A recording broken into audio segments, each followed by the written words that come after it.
Let me give you one tip for converting interviews into a job offer, and that is going to be a game changer for you.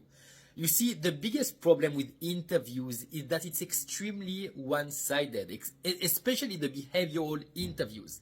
There is the interviewer not interviewing you, but interrogating you. And you are expected to give the right answers in order to make it to the next round. Let's break right away that pattern, and instead of just answering the questions, we are going to engage at the end of our answer with a question to make it relevant to their situation. So everyone knows about the STAR framework to answer behavioral questions: situation, task, action, results.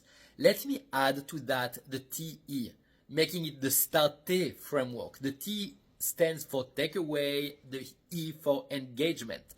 For example, the interviewer is going to ask you, okay, tell me about a time where you struggled to meet deadlines as you were managing a big project. And you say, well, I was working at that big company, and the situation was that we needed to deliver all of those materials by the end of the month, and we did not have the manpower to do that, and something needed to be done. Otherwise, we would lose a lot of money and we would lose that contract. So that is the situation. So what I've done, I basically went to my manager, I created a plan showing exactly what we can do in order to do that effectively, and the results, and I got the buy-in of the manager, and the result is we were able to deliver on time, despite all of the constraints setting us for failure at the beginning.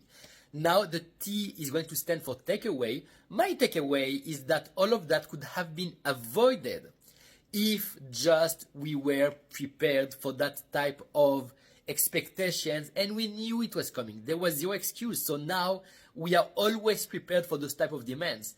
And then engagement. Having said that, it is very common in industry that people struggle with deadlines, especially across complex projects. Is that something that is happening here at your company? By asking that question, you are basically going to make it about them, and you are going to make your experience relevant to what they are looking for, and you will be able to break the pattern of the behavioral questions. And that is how you are going to be able to have a business discussion instead of being interrogated.